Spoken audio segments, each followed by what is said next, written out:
Assalamualaikum warahmatullahi wabarakatuh. Selamat datang kawan-kawan semuanya di channel Riam Biru. Terima kasih banyak untuk kawan-kawan semua yang sudah berkenan hadir di channel ini. Dan kali ini ada satu cerita datang dari Mas Burhan di Jawa Tengah, tidak menyebutkan daerah mana. Mas Burhan menceritakan tentang pengalaman yang pernah dibagikan oleh bapaknya. Bapaknya itu namanya Pak Tono, cuman biasa dikenal sama warga itu dengan sebutan Pak Otong gitu ya. Nah, Pak Otong ini menceritakan tentang satu pengalaman yang pernah dialaminya itu sekitar tahun 90-an awal. Jadi di tahun 90-an awal tersebut di kampungnya Mas Burhan, di mana Pak Otong tinggal juga waktu itu, ini pernah dilanda kayak apa ya, sesuatu yang meresahkan warga. Banyak maling, lagi musim maling, dulu kan kayak gitu ya, bahkan sampai sekarang itu juga ada musim-musiman ya, misal menjelang lebaran itu banyak info motor hilang dan sebagainya. Kalau dulu itu ada musim-musim di mana banyak rumah yang dibobol sama maling. Dari situ kan warga akhirnya inisiatif, mereka itu mengadakan ronda. Nah, ronda itu pun diadakan ya tentu saja malam hari dan melibatkan hampir semua warga. Ya, sebenarnya ini kayak semacam kewajiban, setiap warga itu wajib mengikuti, terutama bapak-bapaknya. Tapi memang ada beberapa bapak-bapak yang memang agak sedikit susah, terus memang kondisinya udah sakit, terus ya mungkin secara status sosial itu lebih tinggi dari yang lain. Nah, itu mereka tuh nggak ikut acara ronda ini, tapi digantikan ada kompensasinya lah, ada sesuatu yang lain, entah mereka nyumbang makanan dan sebagainya.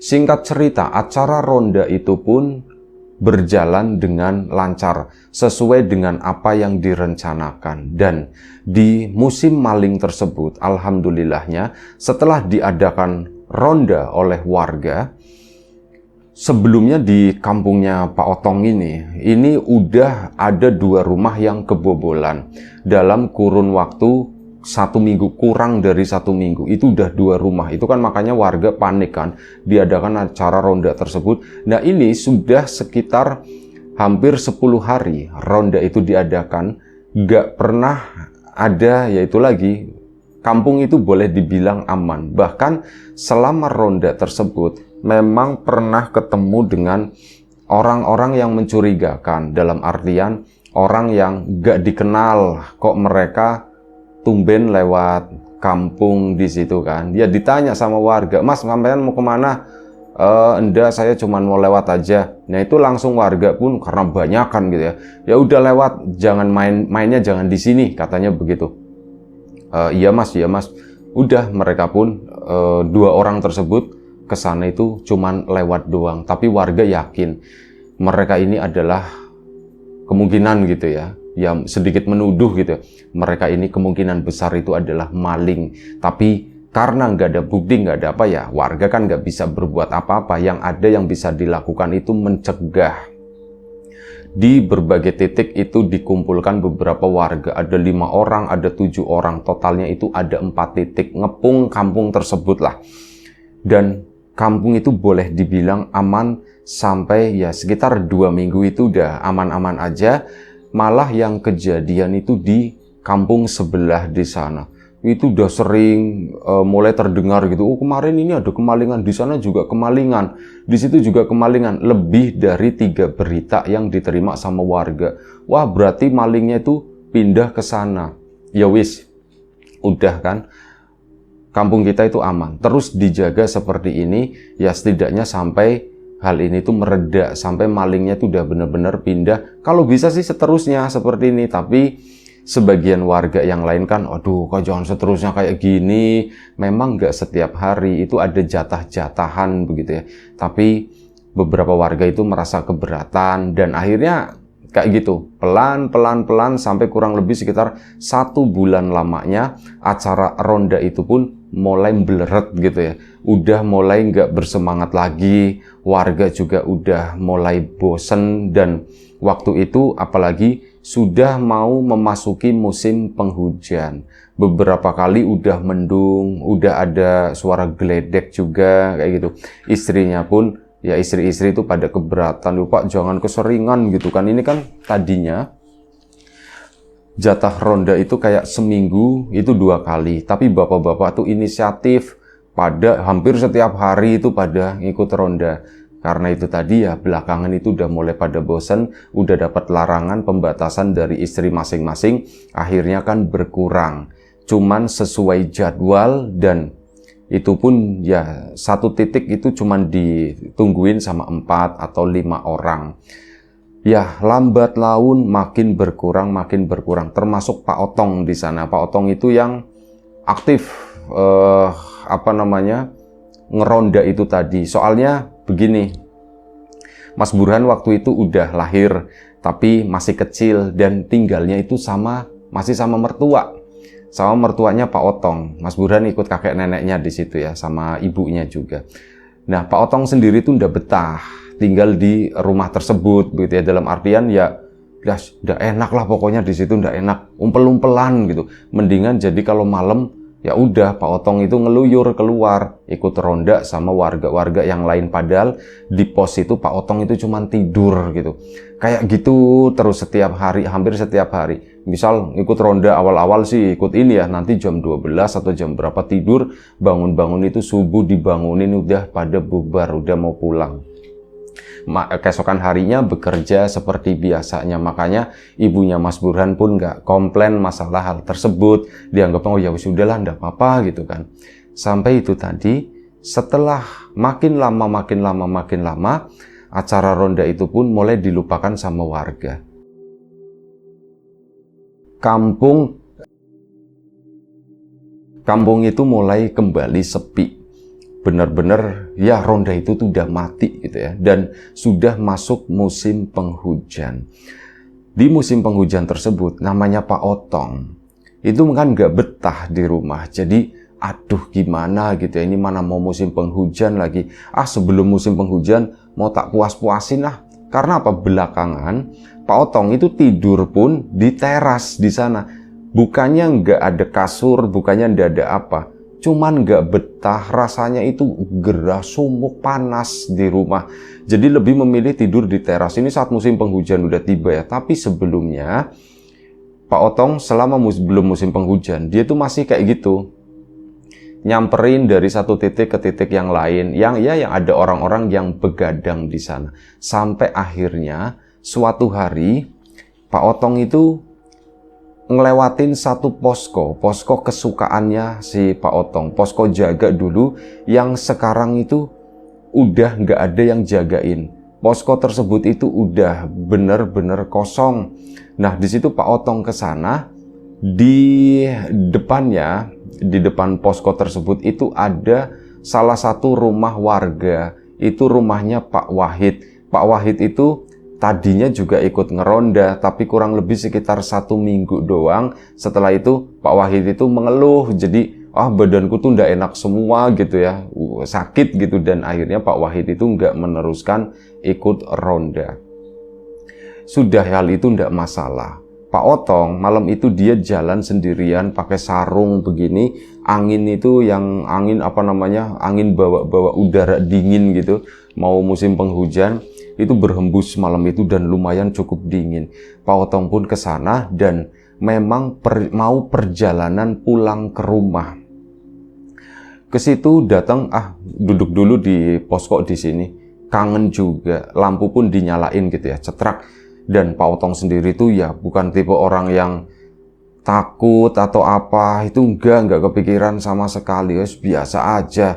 Dia juga enggak pernah ngelihat yang namanya hantu, yang namanya setan, pocong, kuntilanak, genderuwo, tuyul, atau apapun itu, nggak pernah melihat gitu ya. Jadi ya biasa-biasa aja, duduk di posko sana mungkin sekitar 10 menit, sampai akhirnya Pak Otong pun memutuskan, nggak ada orang, beneran nggak ada orang, mending aku pulang aja deh, aku tidur di teras aja sana. Pak Otong mau pulang, ini tiba-tiba keluar si Pak Wahid dari dalam rumah. Dia itu udah berdiri di depan rumah.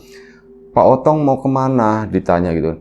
Oh Pak Wahid, saya mau pulang ke rumah Pak. Oh, Pak Wahid belum tidur? Belum, itu dia, Tong. Aku mau minta tolong, kata si Pak Wahid. Oh iya Pak, mau minta tolong apa Pak? Ini nanti tolong bangunin saya jam 3 pagi. Hah? Jam 3 pagi Pak? Iya, tolong bangunin saya ya Tong ya. Saya itu ada perlu, kata si Pak Wahid. Saya mau tidur takutnya kebablasan. Pak Otong pun di situ bingung, hah? Kok bangunin? Aku baru pertama kali dapat job seperti ini, bangunin orang jam 3 pagi. Tapi Pak Otong pun, jih Pak Wahid, tapi nuwun sewu kalau saya nggak ketiduran. Kalau misal saya ketiduran ya saya minta maaf, katanya begitu. Iya, ndak apa-apa, tapi kamu usahain ya, kata si Pak Wahid. Iya Pak, baik Pak, nanti jam 3 saya kesini lagi, tak bangunin Pak Wahid. Ya udah Tong, makasih ya Tong ya. Akhirnya Pak Wahid pun pulang ke rumah ke sana. Pak Otongnya pulang, Pak Wahidnya itu masih berdiri di situ. Makin jauh dalam hatinya Pak Otong aneh-aneh aja, macem-macem aja minta dibangunin. Emang gak ada waker ya? Waker itu yang bunyi kring dulu ya, yang masih analog, masih manual. Emang Pak Wahid gak punya waker ya? Atau jangan-jangan wakernya rusak? Ya udah, wakernya tuh manual. Ya udahlah, aku pulang aja.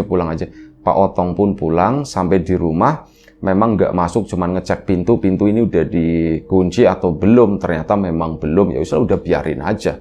Pak Otong pun rebahan ada kayak tempat tidur, kayak apa ya, kayak dipan begitu ya, dari kayu tapi tanpa kasur. Pak Otong pun rebahan di sana pakai sarung. Kaos kaki itu sudah ditaruh di angin-angin di sana, akhirnya diambil, dipakailah kaos kaki biar nggak digigitin nyamuk. Rapet tidur di situ. Dan Pak Otong itu tertidur memang sampai akhirnya keesokan paginya itu ribut. Gara-gara apa? Ini sekitar jam 6 pagi, warga itu rame lewat depan rumah. Pak Otong sendiri masih tidur, istrinya itu udah pada bangun ya di dalam rumah, tapi Pak Otong masih tidur. Nah, kebangun gara-gara ini warga itu pada ribut. Tuh, pada ribut-ribut kenapa? Tong, ikut gak Tong? Gitu, disapa gitu kan. Loh, mau kemana Mas? Sampai mau kemana? Pak Otong pun mendekat ke situ. Itu ke rumahnya Pak Wahid gitu. Astagfirullahaladzim, kata si Pak Otong. Astagfirullahaladzim, sekarang jam berapa? Ya ini udah pagi Tong, udah jam 6 gitu. Astagfirullahaladzim, itu istighfar terus si Pak Otong. Tong, kenapa sih Tong? Yaudah, saya mau ke rumahnya Pak Wahid, Itu ke sana buru-buru. Pak Otong itu merasa bersalah karena dia itu nggak ngebangunin Pak Wahid. Akhirnya setengah lari, Tong mau kemana Tong, katanya. Mau ke rumahnya Pak Wahid gitu. Bareng sini, bareng. Oh enggak, saya buru-buru, kata si Pak Otong. Akhirnya ke sana, tibalah di rumahnya Pak Wahid. Di situ udah rame. Loh, kok rame rumahnya Pak Wahid gitu kan? Ini kenapa? Masuk ke situ ternyata apa? Pak Wahid itu udah meninggal.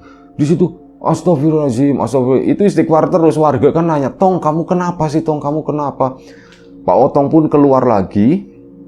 Dan mohon maaf ya, kondisinya Pak Wahid itu udah bau.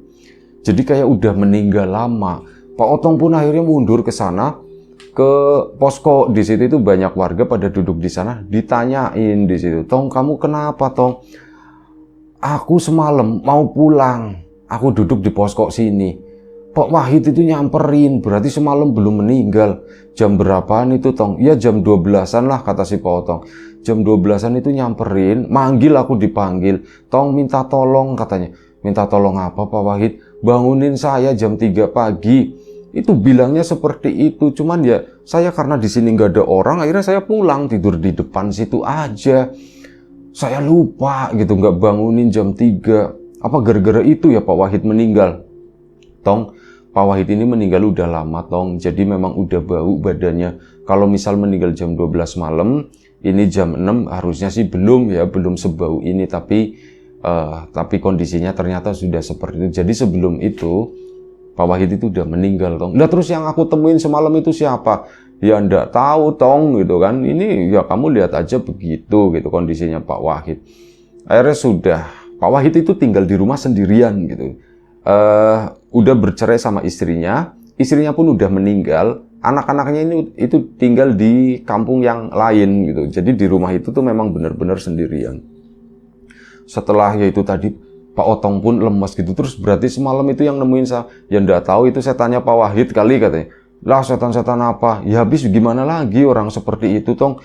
Ya Pak Otong pun dipaksa menerima hal tersebut. Sampai akhirnya udah acara pemakaman dan sebagainya, keluarganya pun pada berdatangan, semuanya itu berjalan lancar. Malam harinya ya diadakan, itulah kayak ada ritual tahlilan dan sebagainya. Pak Otong pun berangkat ke sana. Ya kayak gitu, Pak Otong jadi narasumber di situ. Kenapa Tong sebelumnya gimana gini, bahkan keluarganya Pak Wahid itu sampai nanyain Pak Otong, gimana Mas ceritanya Mas tadi malam? Ya seperti ini. Dan oh iya, pintunya Pak Wahid sendiri itu dalam kondisi terkunci. Jadi dijebol sama warga. Gara-gara pokoknya pagi-pagi itu ada warga mau ke sana itu mau ngapain nggak tahu ya. Terus kayak gitu nyium-nyium Pak Wahidnya diketok nggak buka-buka dan ada bau-bau yang nggak enak di situ. Dari situlah warga itu jadi ya berpikiran kayak gimana ngubungin warga yang lain, ternyata udah seperti itu. Pak Otong pun jadi bahan pembicaraan malam itu sampai akhirnya Pak Otong pun pulang ke rumah sana ya. Nah, pulang ke rumah ya seperti biasa Pak Otong itu keluar sebentar. Ya keluar tapi deket-deket situ dan nggak tahu mulai saat itu ada perasaan takut. Aku takut lewat depan rumahnya Pak Wahid, takut nanti ditagih gitu ya. Pikirannya begitu, Tong, kamu suruh bangunin aku, kenapa nggak dibangunin? Itu bayangannya tuh kayak gitu, dan bayangan sendiri. Nanti Pak Wahidnya tuh wujudnya yang seperti itu, yang serem-serem, yang dibungkus-bungkus gitu. Aduh gimana ya, jadi nggak berani lewat depannya rumahnya Pak Wahid. Ambil arah lain, ya duduk-duduk di sana dengan warga. Sampai kurang lebih hampir jam 12 malam Pak Otong itu pulang. Seperti biasa, udah mulai ngantuk. Ini jamku tidur itu jam 12 malam. Pulanglah Pak Otong sendirian. Pun tidak ada apa-apa. Masih ketemu sama warga-warga yang lain. Biasa, pulang masuk ke dalam dulu, pipis dan sebagainya. Nengokin Mas Burhan yang masih kecil sama istrinya. Oh udah pada tidur. Ya sudah, nyiapin uang untuk uang saku. Untuk uang istrinya buat jajan besok gitu ya, itu ditaruh di kamar di situ. Pak Otong pun keluar lagi, biasa tidur di teras rumah di sana. Tidur di situ, hawa dingin itu pun berhembus lagi. Hari ini lumayan cukup dingin tapi enak sih, jadi nyamuknya itu pada terbang. Pikirnya Pak Otong nggak terlalu banyak nyamuk. Tapi masih kepikiran Pak Wahid ya, Pak Wahid kok seperti itu, kok minta aku bangunin, atau jangan-jangan Pak Wahid itu nyuruh aku buat nemuin kalau dia itu udah meninggal kali ya, tapi akunya lalai, akunya nggak sengaja ketiduran dan aku lupa bangunin. Pak Wahid minta maaf ya Pak Wahid ya. Itu seperti itu. Ini kan tidurnya ditutup ya, mukanya pakai sarung. Pak Otong pun tertidur, dan saat Pak Otong tertidur, dia itu ngerasa nyium tiba-tiba kok ada bau wangi ya. Pak Otong pun kebangun, waktu itu kebangun dan nyium itu tadi. Kok ada bau-bau wangi kayak baunya Pak Wahid gitu ya, kayak bau orang mati, pikirnya situ. Pak Otong pun diem aja sih Pak Otong di sana, masih ditutupin sarungnya begini. Nah di situ ada suara tong, itu suaranya Pak Wahid. Hah? Iya Pak Wahid gitu kan, masih ditutupin pakai sarung begini itu. Iya Pak Wahid, sebentar Pak Wahid. Tong gitu kan. Padahal Pak Otongnya ini Pak Wahid kan udah meninggal. Kenapa kok ada suaranya seperti itu? Kok dia kok ngomong sendiri? Kok masih bisa ngomong gitu? Itu tetap ditutupin gemeteran gitu. Pak Wahid, saya minta maaf Pak Wahid, saya minta maaf. Tong, nanti bangunin saya ya Tong, jam 3 ya Tong ya. Iya Pak Wahid gitu kan. Emang sekarang jam berapa Pak Wahid? Ini sekarang jam 3 Tong, udah hampir jam 3 Tong. Bangunin saya ya Tong ya. Pak Wahid udah jam 3 ya Pak Wahid ya. Iya ini udah jam 3 Tong, bangunin saya Tong. Bangunin di mana Pak Wahid? Ya di rumah saya, kata si Pak Wahid. Oh iya Pak Wahid, iya Pak Wahid. Pak Otong pun kayak orang yang gak sadar, atau mungkin saking takutnya itu cuman iya aja. Ya sudah, aku bangunin Pak Wahid nanti sebentar lagi jam 3. Ini saya nanti langsung ke sana Pak Wahid. Iya Tong, makasih ya Tong ya. Udah bilang makasih, nggak ada suara lagi. Terus apa? Si Pak Otongnya langsung buka sarung kan, berduduk di sana. Ternyata apa?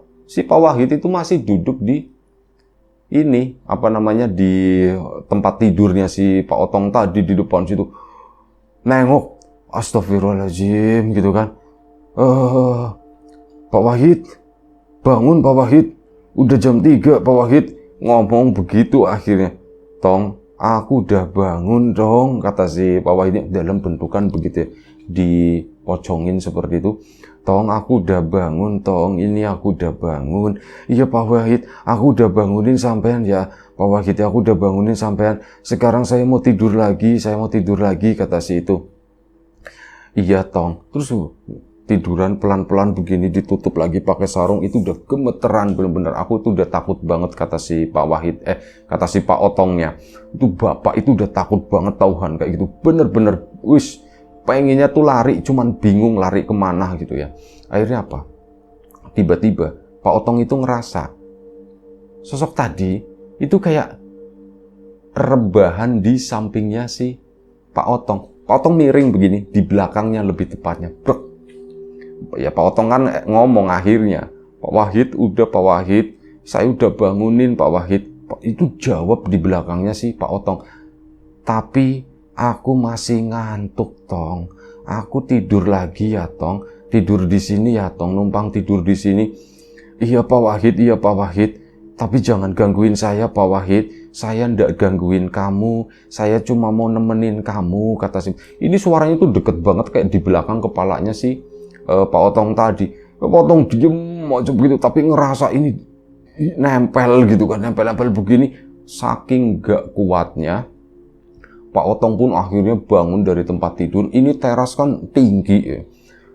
Dia itu jalan ke depan sampai nggak nyadar itu teras tinggi, kebrosok di situ, blek.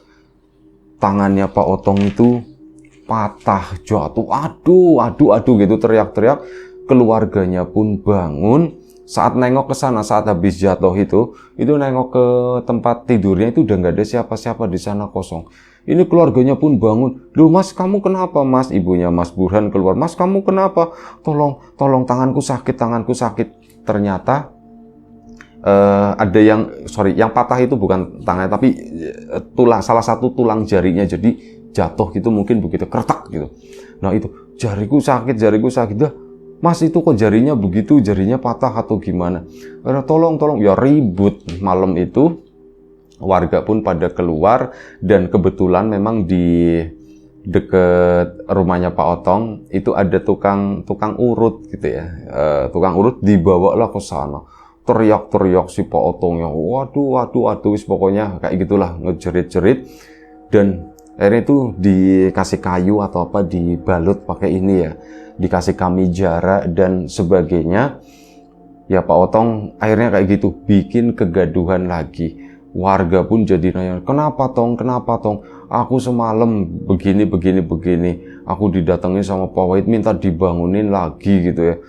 Lawislah, pokoknya ceritanya seperti itu. Aku udah kapok. Gimana, apalagi sampai jatuh kayak gitu kan. Warga pun kan jadi pada percaya. Dan waktu pun berlalu, kali ini Pak Otong itu udah ndak berani tidur di luar lagi. Kalau malam udah di dalam aja, dan ya kalaupun main keluar sebentar, nanti balik jam 10 itu udah pulang, udah nggak berani begadang lagi. Tidurlah di dalam rumah. 2 hari setelah Pak Otong itu jatuh, ini malam-malam sekitar jam 11:30 malam, pintu depan itu ada yang ngetok. Bukan pintu depan, pintu belakang itu ada yang ngetok. Dak. Ini kenceng banget sampai kedengeran di kamarnya Pak Otong yang termasuk bagian depan rumah lah di situ. Itu kedengeran dak. Mertuanya, kakeknya Mas Burhan itu sampai bangun, Tong. Itu siapa yang ngetok-ngetok di belakang? Udah tahu Pak gitu kan. Udah Pak, ndak usah dibuka Pak, masa ngetok-ngetok di belakang kayak gitu. Dek begitu lagi. Akhirnya apa? Ya kakeknya itu pun ke belakang situ neriakin gitu. Woi siapa? Kalau mau bertamu itu lewatnya pintu depan, jangan pintu belakang. Itu dijawab, kalau lewat pintu depan ndak dibuka, jadi saya coba lewat pintu belakang. Saya mau nyari Otong, katanya begitu. Nyari Otong? Bapak mertuanya Pak Otong ini kan nggak hafal dengan suaranya si Pak Wahid gitu ya. Ini akhirnya datengin, Tong itu katanya teman kamu katanya. Loh, siapa Pak gitu? Ya udah ndak tahu sana tuh ini kenal sama kamu katanya. Si Pak Otong pun mendekat ke situ. Iya, siapa ini? Di situ menjawab, Tong, ini saya Tong katanya. Saya siapa? Kata si Pak Otong. Memastikan, ini Wahid. Pak Wahid ngapain datang lagi Pak Wahid? Tong, tolong bangunin saya jam 3 ya Tong ya. Tolong bangunin saya jam 3. Lagi-lagi tuh ngomongnya seperti itu. Oh iya Pak, iya Pak. Nah saat ngomong kayak gitu, ini kan kakeknya si Mas Burhan masih berada di belakang sana ya. Cuman dia itu nggak mendengar apapun. Tong, kamu ngomong sama siapa sih Tong? Pak Wahid katanya begitu. Pak Wahid yang mana? Yang kemarin meninggal itu Pak. Hah? Yang kemarin meninggal? Iya beneran Pak. Kakeknya itu langsung buka pintu belakang itu langsung dibuka, jebrak begini, mana gitu kan. Mana. Kakeknya nggak ngelihat. Pak Otongnya yang ngelihat. Sosok tadi itu berdiri di situ. Itu cuma nyengir begini. Ngeliatin si Pak Otong, Tong, tolong bangunin saya jam 3 ya Tong ya Pak Otong. Iya Pak Wahid nanti tak bangunin jam 3. Mana Tong. Ini kakeknya yang ribut terus karena memang nggak melihat. Nanti tak bangunin jam 3. Akhirnya Pak udah ditutup lagi sama si kakeknya. Ya udah Tong, kamu tunaikan dulu itu, bangunin jam 3. Pak, orang udah meninggal bangunin di mana? Di kuburan Pak. Dia itu minta dibanguninnya di mana? Di rumahnya Pak. Ya udah, nanti jam 3 di rumahnya dibangunin. Loh, saya ndak berani Pak. Wes tak anterin, kata situ ya, kata kakeknya Mas Burhan. Akhirnya mereka nggak tidur, ditemenin sama kakeknya Mas Burhan. Jam 3 pun jalanlah mereka berdua menuju ke rumahnya Pak Wahid. Diketok sama Pak Otong, Tong sana kamu yang ngetokin. Iya Pak gitu kan. Tek. Pak Wahid bangun. Udah jam 3 Pak Wahid. Tek gitu. Terus baru ada jawaban setelah berapa kali ketokan gitu dari dalam. Iya Tong, makasih ya Tong ya, aku udah dibangunin. Dari sama-sama Pak Wahid. Itu langsung Pak Otongnya tuh lari ke kabur dari situ sama si bapak mertuanya ke sana. Nah, bapak mertuanya itu mengaku, aku ndak denger apa-apa Tong katanya. Lah ndak denger gimana, orang udah jelas banget. Iya makasih katanya udah dibangunin. Ya udah kalau kayak gitu, udah kamu nggak bakalan dikejar-kejar lagi, kamu nggak bakalan dicariin lagi sama Pak Wahid gitu. Ya itu sih yang jelas bukan Pak Wahid, tapi sesuatu yang lain yang mungkin ngerjain kamu. Manfaatin momen-momen terakhirnya Pak Wahid kayak gitu ya, kamu itu lagi dikerjain sesuatu ini, tapi bukan sama Pak Wahid. Pak Wahid itu ya udah tenang lah di kuburnya di sana katanya. Iya Pak, ya udah kamu nggak usah takut kata si bapak. Iya Pak. Akhirnya pulanglah mereka dan bener aja. Keesokan harinya itu udah nggak ada gangguan sama sekali. Keesokan harinya nggak ada gangguan lagi. Itu Pak Otong ya hidupnya itu mulai tenang pada waktu dan musim penghujan pun tiba. Nah musim penghujan tiba, musim maling lagi, tapi nggak separah kayak sebelumnya gitu. Dan akhirnya ronda pun diadakan lagi. Pak Otong kali ini siap ikut ronda lagi dan ya kehidupannya itu malah lebih menyenangkan karena kalau malam itu ada temannya dan Pak Otong itu ya memang udah gak mengalami gangguan-gangguan seperti yang dialami sebelumnya. Itu aja satu cerita dari Mas Burhan mengenai apa yang pernah dialami oleh bapaknya Pak Tono, tapi biasa dipanggil Pak Otong. Terima kasih banyak Mas Burhan atas ceritanya. Kawan-kawan di rumah juga terima kasih banyak atas support dan dukungannya apapun itu. Kawan-kawan subscriber, kawan-kawan membership, kawan-kawan yang udah kasih support dalam bentuk super thanks ke Riam Biru, terima kasih banyak. Kawan-kawan yang udah ngasih like, udah nge-share ke yang lainnya, kawan-kawan yang udah ninggalin komentar juga terima kasih banyak. Semoga semua kebaikan-kebaikan itu nanti dikembalikan lagi ke kawan-kawan semua menjadi sesuatu yang lebih besar, sesuatu yang lebih berarti, sesuatu yang lebih bermanfaat lagi nantinya. Doa terbaik dari kami untuk kawan-kawan semuanya. Sampai jumpa di episode selanjutnya Riam Biru. Sekali lagi terima kasih banyak. Mohon maaf sebesar-besarnya kalau ada salah. Jaga kesehatan kawan-kawan semuanya. Assalamualaikum warahmatullahi wabarakatuh.